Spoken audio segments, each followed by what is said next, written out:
반갑습니다. 오늘은 잠언 16장 말씀을 함께 나눌게요. 1절 말씀입니다. 마음의 경영은 사람에게 있어도 말의 응답은 여호와께로부터 나오느니라. 아멘. 제대로 믿는 것이 지혜이다. 라는 제목으로 말씀을 나누도록 할게요. 잠언 기자는 마음의 경영과 말의 응답을 구분하여 말하죠. 마음의 경영은 인간의 영역이라면 말의 응답은 하나님의 영역이다라고 말하고 있습니다. 저는 그리스도인은 언제나 하나님과 나 사이의 조화가 잘 이루어져야 한다고 보거든요. 우리가 생각하고 계획하는 것이 아무리 웅장하다 할지라도, 그 꿈이 아무리 크다 할지라도, 그게 하나님의 뜻과 조화가 이루어지지 않을 때는 그냥 내 생각에 그칠 확률이 대단히 높죠. 좋은 결실과 연결되기도 쉽지가 않습니다. 우리가 드리는 기도 역시 내 기도가 하나님의 생각과 조화를 이루지 못하면 아무리 많은 기도를 드린다 할지라도 그것이 울리는 꽹과리처럼 들릴 때가 많이 있잖아요. 그죠? 사몬 기자는 말하죠. 16절 3절에 보니까 너의 행사를 여호와께 맡기라 그리하면 너의 경영하는 것이 이루리라. 우리의 경영하는 것이 이루어지려면 우리의 행사, 즉 계획을 하나님께 맡겨야 한다는 거죠. 그리고 계획을 맡기려면 사실은 마음의 경영이 대단히 중요하게 필요한 것인데 이때의 마음의 경영이라고 하는 것은 나의 계획의 우선순위를 어떻게 정할 것인가. 여기에 사실은 초점을 맞춰서 삶을 살아가는 것이 매우 중요한 삶의 태도라는 거죠. 자문 기자는 말합니다. 마음의 경영. 예? 이때의 경영이라고 하는 말은 히브리어 단어로는 마하라고 하는 말인데 물건을 바르게 정돈하다, 정렬해 놓다, 일의 질서 또는 생각의 우선순위를 가리키는 것이죠. 다시 말하면 마음의 계획은, 마음의 우선순위는, 마음에 진열된 것들은 사람에게 있다. 그러나 그 응답은 여호와께로 나온다. 이렇게 우리는 해석할 수 있는 거죠. 우리가 일을 아무리 열심히 한다 해도 사실은 우선순위가 지켜지지 않으면 좋은 결과를 기대할 수가 없잖아요. 어떤 일이든 과정이 되게 중요하잖아요. 그죠? 어떻게 처음부터 열 번째 계단을 우리가 만들 수 있겠어요? 첫 번째 계단부터 하나하나 쌓아 나가다 보면 열 번째 계단을 만들게 되는 거죠. 그렇다면 무엇이 우리들이 추구해야 할 마음의 우선순위일까? 무엇보다 하나님께서 원하시는 것이 어떤 우선순위를 가지고 우리가 인생을 살아가기를 원하실까? 이미 예수님은 우리에게 정확한 답을 제시해 주셨거든요. 마태복음 6장 33절에 보면 너희는 먼저 그의 나라와 그의 의를 구하라. 그리하면 이 모든 것을 너희에게 더하시리라. 이렇게 말씀하시죠. 이 말씀을 물론 내용에 들어가기 전에 6장 내용을 여러분 잘 아시지만 이 바로 위에 있는 말씀이 뭐냐면 공중나는 새를 봐라. 그리고 들에 핀 백합화를 봐라. 야, 하물며 저런 것도 천부께서 기르시는데 너희들을 하나님께서 돌보시지 않겠어? 그러니까 아무것도 염려하지 마라. 그러면서 너는 먼저 그의 나라와 그의 의를 구하라. 이렇게 나오는 거거든요. 그러니까 역으로 말해보면 우리가 하나님의 나라와 의라고 하는 우선순위가 결정이 되지 않잖아요. 그러면 여러분들의 평생에 염려가 끊이지 않는 삶을 살아가게 될 거예요. 그죠? 공중나는 새 먹기 위해서, 살기 위해서, 생존하기 위해서 늘 나의 삶의 1순위가 거기에 초점을 맞춰서 인생을 살아갈 수밖에 없다라는 거죠. 이게 자연인이에요. 자연인의 삶은 너무나 자연스러운 거예요. 그런 게 자연스러운 거예요. 그냥 살기 위해서, 집 하나 마련하기 위해서, 생존을 위해서, 그죠? 먹고 살기 위해서. 이거 위에 인생을 살아가는 거죠. 그것이 염려가 돼서 그 염려를 가지고 평생을 살아가는 것. 근데 예수님 뭐라고 선언해요? 그의 나라와 그의 의를 구해. 그리하면 나머지는 따라오게 될 거야. 이렇게 말씀하고 계시는 거죠. 그죠? 이 최종적인 응답은 누구에게 있어? 하나님께 있는 거죠. 우리가 이 응답을 경험하려면 우리의 삶이 그리하면 이 모든 것을 너희에게 더하시리라라고 하는 이 말씀의 응답을 경험을 정말 우리가 하기를 원한다면 먼저 그의 나라와 그의 의를 구하는 삶의 우선순위가 내 마음에서 제대로 작동을 하고 제대로 경영이 되어져야 한다는 거죠. 그리고 하나님이 내게 원하시는 하나님의 일, 하나님의 의, 하나님의 나라, 그게 뭘까? 이것을 기도하며 찾아가야 되고, 기도하며 결정하는 과정 가운데 나아가야 되는 것이죠. 저는 항상 그런 생각을 하거든요. 어떤 생각이 들었을 때, 이래로 끝나는 경우는 거의 없는 것 같아요. 하나님, 이 마음이 하나님이 주신 마음이라면, 앞으로 2주일 동안 기도하는 동안 더 이 마음에 대한 정돈된 마음을 저에게 주십시오 하고 계속 기도를 해요, 그냥. 그 내용을 가지고. 그럼 어느 순간 그게 제 안에 그냥 탁, 된다 그러잖아요. 탁 착상이 되는 느낌이 들어요. 아, 이게 하나님이 원하시는 거구나. 그러면서 달려가는 겁니다. 이건 제가 하나님 사이에서 계획에 대한 실행 과정에서 계획과 기도와 실행이라고 하는 이 과정에서 제가 밟는 과정인 것이죠. 예수님께서 분명하게 정해주신 것처럼 그리스도인에게 하나님의 나라와 의를 구하는 삶은 언제나 최우선 계획이어야 되거든요. 그리고 그의 나라와 의가 최우선이 된 사람은 반드시 그에게 나타나는 게 뭐냐? 내가 하고 싶은 나의 소원이 아니라 하나님이 내게 하라고 주신 일이 내 시선, 내 1순위의 삶의 기준이 된다라는 거예요. 이건 여러분, 음, 뭐 짧은 경험이지만 지금까지 많은 분들을 만나면서 이것만큼 명확하게 저 사람이 하나님의 나라와 의를 구하는 삶을 최우선의 삶 우선순위로 두고 있는가? 이거를 분별할 수 있는 중요한 지혜예요. 저 사람이 하나님이 내게 하라고 주신 일을 명확하게 알고 있느냐. 주님의 말씀이죠. 아버지께서 내게 하라고 주신 일을 내가 이루어 아버지를 이 세상에서 영화롭게 하였사오니. 사람의 존재의 목적은 하나님을 영화롭게 하는 거잖아요. 그죠? 웨스트민스터 교리문답처럼 우리도 마찬가지죠. 우리의 인생을 통해 하나님 영화롭게 하는 삶을 살아가는 것이죠. 예수님의 인생의 목적이 세상에서 아버지를 영화롭게 하는 것. 이것을 이루기 위해서 예수님이 이 땅에 오신 것이죠. 그죠? 마침내 이루셨다 이렇게 표현하잖아요. 그때 이 마침내 이루신 것이 도대체 뭐냐? 넓게는 공생애에서 하나님의 뜻대로 향한 그의 모든 사역과 교훈을 말하죠. 마태복음에 보면 가르치고 전파하고 치유하셨다. 이 세 가지 사역이 예수님의 핵심 사역이잖아요. 그것을 위해 하나님이 내게 하라고 주신 일이야. 그 일을 위해 최선을 다하셨어. 그런데 문맥적으로 보면 영생을 주시는 일을 가리키는 거죠. 우리에게 영생을 주기 위해서 인간의 몸을 입고 이 땅에 오셨고 마침내 십자가에 달려 죽임 당하심을 통해서 죄값을 대신 지불하심으로 아버지께서 하라고 주신 일을 온전히 이루어 드리는 것이죠. 그리고 마침내 아버지를 영화롭게 하였습니다라고 고백을 하는 거야. 주님은 기도만이 아버지를 영화롭게 하는 것이 아니었어요. 그죠? 하나님의 하라고 주신 일을 내 몸을 통해서 이루어 가시는 거죠. 내 몸을 통해서. 내 몸이 그 우선순위에 따라 반응해 나아가는 삶을 살아가고 있는 것이죠.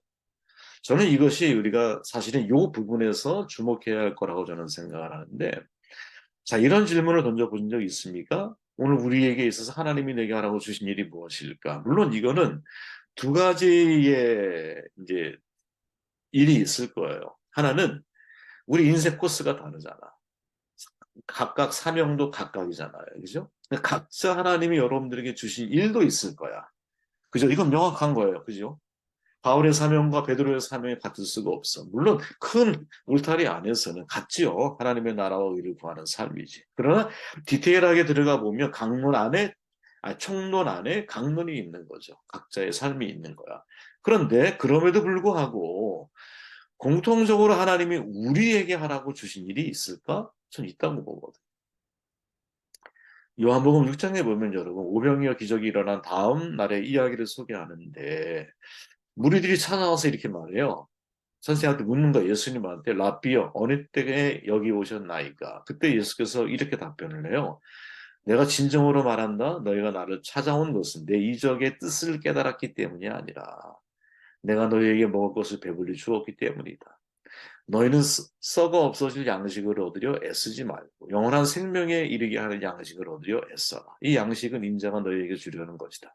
아버지 하나님께서 이 목적을 이루기 위해 나를 보내셨다. 자, 현대어 성경인데 여기에 분명히 목적을 위해서 나를 보내셨다라고 말을 하잖아요. 그죠? 그러면서 말하는 이 내용이야.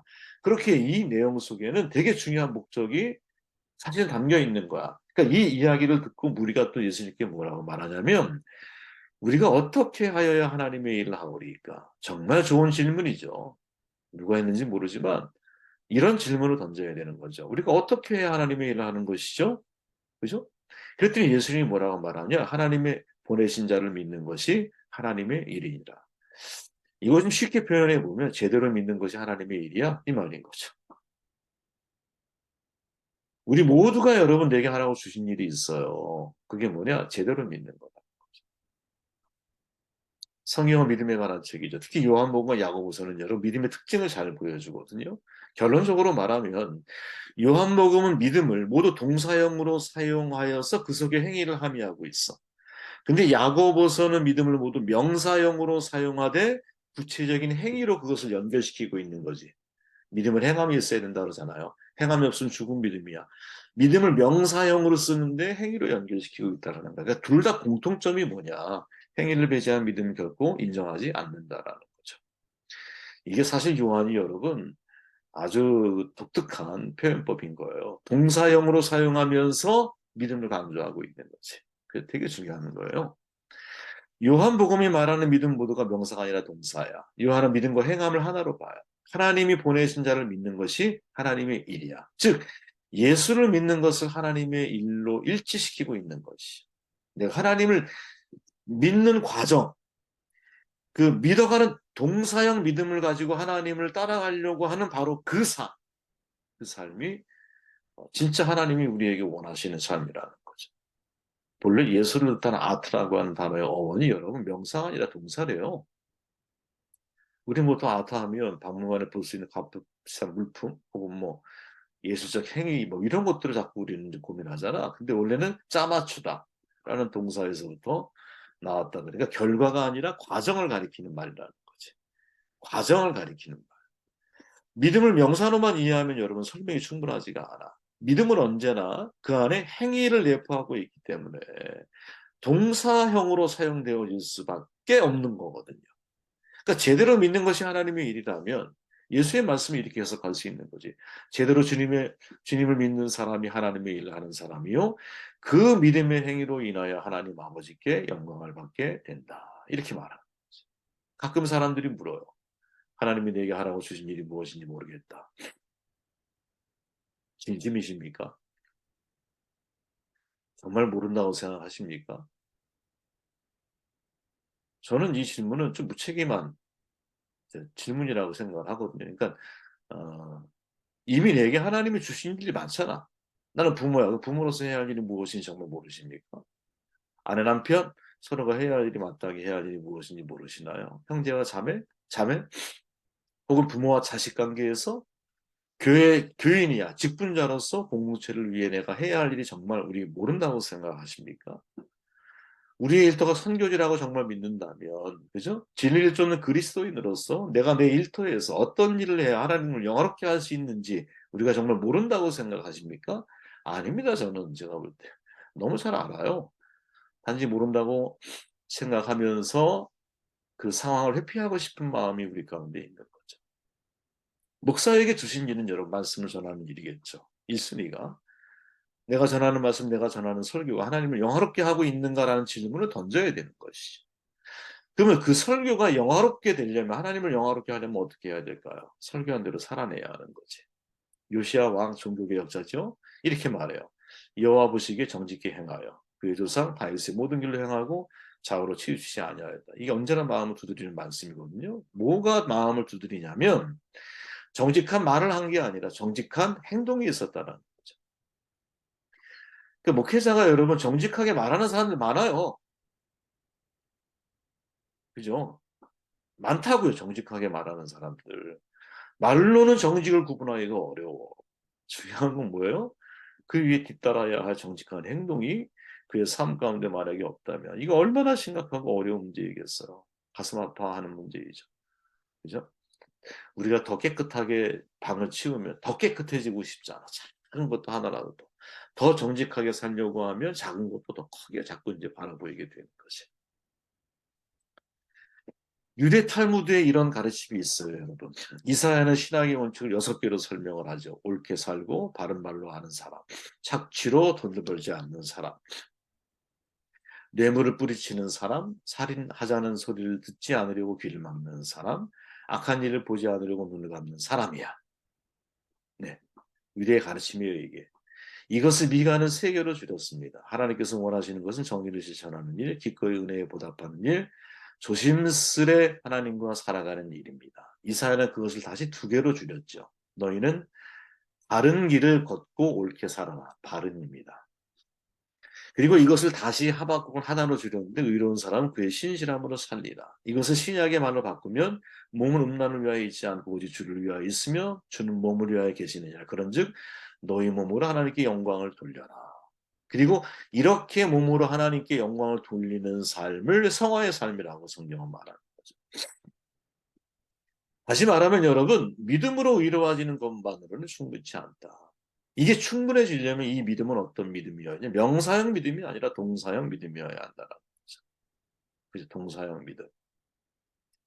제대로 믿어야 된다라는 거지. 그리고 그렇게 제대로 믿으려고 하는 내 믿음이 내 머릿속에 관념으로만 남아있는 것이 아니라 이 믿음이 동사형으로 내 일상 가운데서 제대로 믿는 과정들과 행위들이 표현되어질 때 이게 하나님이 내게 하라고 주신 일이라는 거야. 하나님의 일이라는 거야, 이게. 그죠? 그래서 루터가 말하는 거예요. 신앙이란 구체적인 생활 속에서 하나님과의 관계다. 관계. 자, 본문으로 돌아가 볼게요. 마음의 경영은 사람에게 있어. 근데 말의 응답은 여호와께로 말미암아 나와. 자, 마음의 계획이 말씀의 우선순위를 따라서 결정이 된다면 이 계획이 그죠?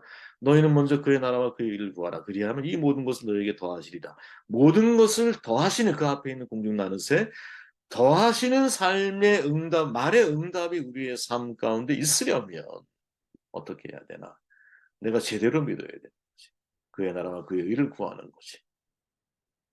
그죠? 제대로 그것을 내가 믿는 것이 삶의 진짜 지혜인 거죠. 우리 각자는 사명이 있을 거예요. 저는 목사로서, 어떤 분은 장로로서, 어떤 분은 집사로서 각자의 주어져 있는 자기의 책임이 있어. 그죠? 일터에서도 각자의 역할이 있을 거예요. 그런데 각각 소명은 다르지만, 하나님의 부르심은 다르지만, 어떠한 자리에 있든지 간에 공통적으로 하나님이 나에게 하라고 주신 일 가운데 가장 핵심적인 일이 있다면 그의 보내신 자를 제대로 믿는 것. 항상 동사형으로 나의 믿음이 더 성숙해져 가는 사람이 되는 것. 이것이 바로 하나님이 내게 하라고 주신 일 가운데 중요한 하나이다. 과연 우리에게 있은 믿음이 명사형으로 관념으로 이게 자리 잡혀 있는 사람인가요? 아니면 나를 행동으로 움직이게 만드는 동사형으로 나의 믿음이 자리 잡혀 있는 사람인가요? 부디 우리는 후자가 되시기를